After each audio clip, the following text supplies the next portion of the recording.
मधुर वाणी channel को subscribe जरूर करना दोस्तों। सुख और दुख का अस्थायी रूप से प्रकट होना और समय आने पर उनका लुप्त हो जाना, सर्दी और गर्मी की ऋतुओं के प्रकट होने और लुप्त हो जाने के समान है। हे भारत के वंशज, किसी को परेशान हुए बिना उन्हें सहन करना सीखना चाहिए। सुख और दुख हर किसी के लिए नियति है।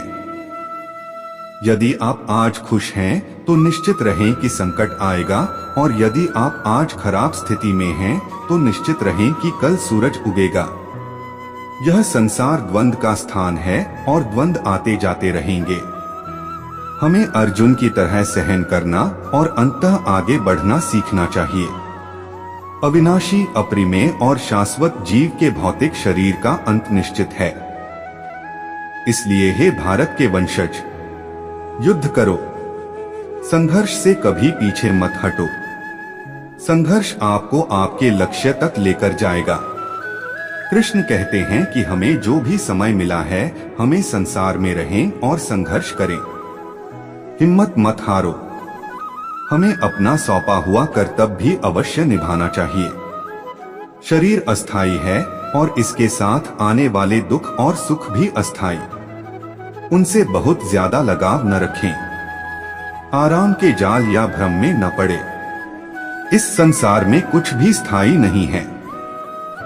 मौसम की तरह सब कुछ आता जाता रहता है। कृष्ण इस दुनिया का वर्णन इस प्रकार करते हैं कि यह दुनिया दुखों से भरा हुआ है और इसलिए इस दुनिया का आनंद लेने और हमेशा के लिए आराम से रहने की आकांक्षाएं कभी मत खो देना। जब हम झूठा सोचते हैं हम कभी नहीं मरेंगे और मेरा नाम, प्रसिद्धि, पैसा, शक्ति आदि ही खुशी के एकमात्र स्रोत हैं जो आपके साथ कभी जय श्री कृष्णा नहीं चाहते। हम शरीर नहीं हैं, हम एक आत्मा हैं। इसलिए हमें शारीरिक स्तर को पार करने और आत्मा के साथ संबंध और पहचान खोजने में सक्षम होने की आवश्यकता है। आत्मा को न कभी किसी हथियार से काटा जा सकता है, नाग से जलाया जा सकता है, न पानी से गीला किया जा सकता है, न हवा से सुखाया जा सकता है। यह व्यक्तिगत आत्मा अटूट और अघुलनशील है, सर्वत्र विद्वान है, अपरिवर्तनीय है, अचल है और सदैव एक समान है। हमें शाश्वत कल्याण के लिए आत्मा के रूप में हमारी पहचान को जानना इतना महत्वपूर्ण है। महान गुरु मंत्री विदुर ने धृतराष्ट्र को शास्त्रों के उच्च सिद्धांतों में बताया कि परिवार के खातिर किसी बच्चे को छोड़ा जा सकता है, गांव के खातिर एक परिवार को त्यागा जा सकता है, शहर के लिए गांव को छोड़ा जा सकता है, दुनिया के खातिर एक शहर को अस्वीकार किया जा सकता है और आत्मा के लिए संपूर्ण संसार का त्याग किया जा सकता है। इसलिए कृष्ण कहते हैं कि अन्य महान अध्यात्मवादी और भगवान के भक्त इसकी पुष्टि करते हैं कि हमें आत्मा के बारे में सीखना चाहिए और स्वयं की खोज करनी चाहिए। यह बहुत महत्वपूर्ण है क्योंकि आध्यात्मिक प्राणी के रूप में स्वयं का ज्ञान वह आधार तैयार करता है जिस पर हम आध्यात्मिक रूप से विकास करना जारी रख सकते हैं। आप जानते हैं कि आत्महत्या कोई भी विकल्प नहीं है। यह शरीर तुम्हारा नहीं है। यह आपको एक कारण से दिया गया है और शरीर के साथ आने वाली हर चीज को सहजता से लिया जाना चाहिए, उसके अनुसार व्यवहार किया जाना चाहिए। जब कृष्ण हमसे दुख और सुख सहन करने के लिए कहते हैं तो चाहते हैं कि हम भौतिक वास्तविकता से परे और आत्मा में स्थित हो। यदि हम मरे नहीं हैं तो हम केवल मजबूत ही हो रहे हैं। श्री कृष्ण भगवान ने भागवत गीता में 4 ऐसी बातों का वर्णन किया है जो आपके जीवन में उतारना बहुत जरूरी है। हर मनुष्य को हमेशा अहंकार और क्रोध से दूर रहना चाहिए क्योंकि अहंकार और क्रोध किसी भी मनुष्य के दिमाग को उसी तरह खा लेता है जिस प्रकार लकड़ी में लगा हुआ दीमक। अहंकार और क्रोध से वशीभूत व्यक्ति समाज में जहाँ भी चाहता है वहाँ उसे दूसरों से परेशानी होती है क्योंकि वह हर व्यक्ति में अपने प्रतिद्वंदी की भावना को देखता है जिससे उसकी बुद्धि और विवेक की भावना खत्म होती चली जाती है। भागवत गीता में कहा गया है कि हर व्यक्ति को आत्म मंथन करना चाहिए, क्योंकि आत्म मंथन अहंकार को खत्म कर देती है। श्री कृष्ण कहते हैं, अहंकार व्यक्ति को अज्ञानता की तरफ ले जाती है। इसलिए जीवन में सफलता चाहने वाले व्यक्ति को हमेशा अहंकार और घमंड से दूर रहना चाहिए। श्री कृष्ण कहते हैं, मनुष्य के निर्माण उसके विचारों से ही होता है और मनुष्य जैसा सोचता है वैसा ही बन जाता है। इसलिए हर मनुष्य को हमेशा सकारात्मक और अच्छे सोचों के साथ अपना जीवन बिताना चाहिए। अगर आपके मन में अच्छे विचार होंगे तो आपका जीवन भी अच्छा होगा, लेकिन अगर आपके मन में बुरे विचार होंगे तो आपके जीवन में बुराई की स्थिति बन सकती है।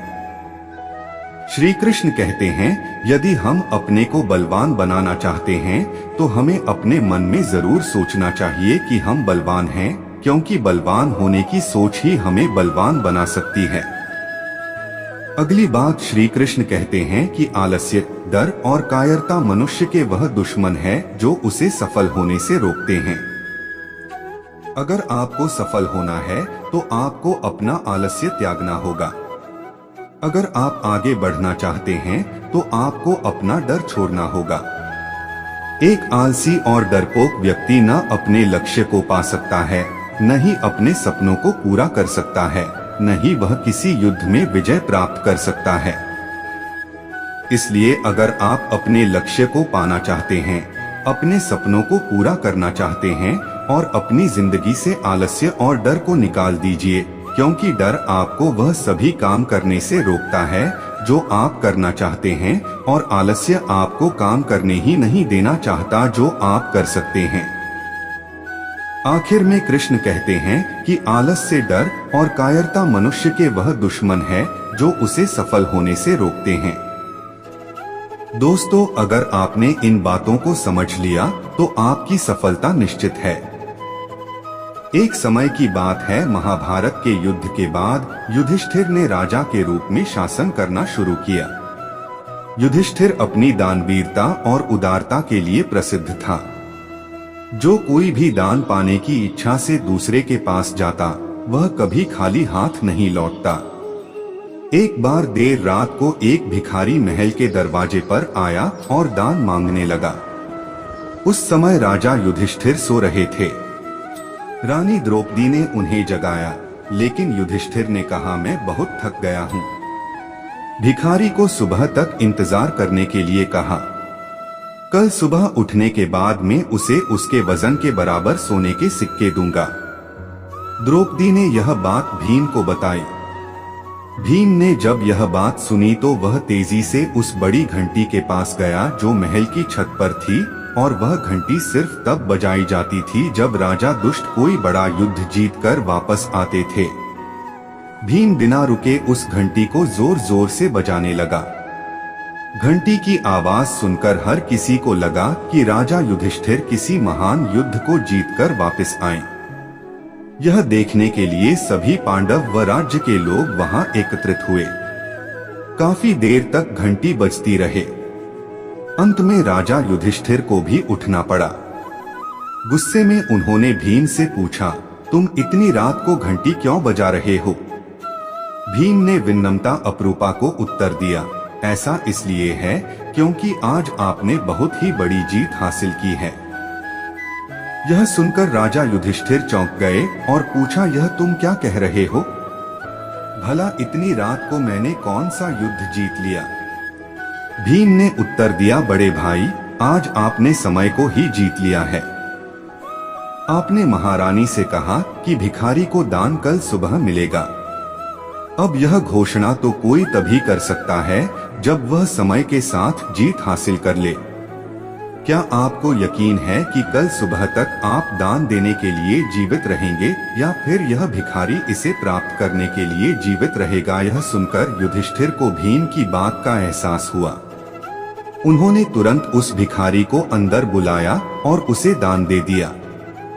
हम सभी के पास समय सीमित होता है, कोई नहीं जानता आने वाले कल में क्या होगा।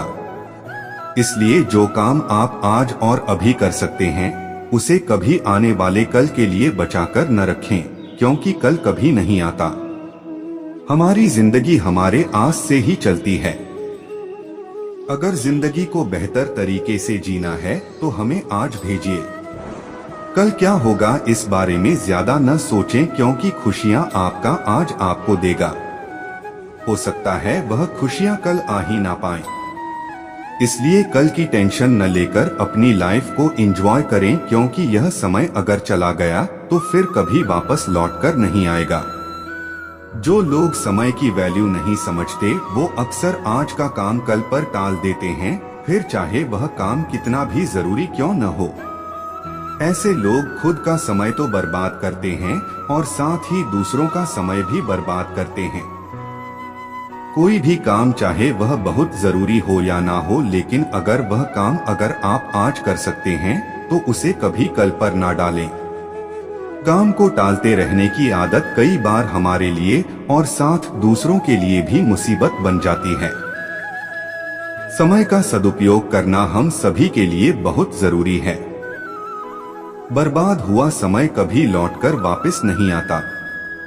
जो काम सही समय पर हो सकता है उसे करने में कभी देरी न करें। हर किसी के पास सिर्फ 24 घंटे ही हैं। बस यह हम पर डिपेंड करता है कि हम इन 24 घंटों को किस तरह से बिताना है, और जितना हो सके अपने समय का ध्यान रखें और जितना हो सके समय रहते सारे कामों को पूरा करें, ताकि आपके पास जिंदगी को जीने का भी वक्त रहे। दोस्तों, इस वीडियो में बस इतना। मिलते हैं अगले वीडियो में। अपना ख्याल रखिए। जय श्री कृष्णा।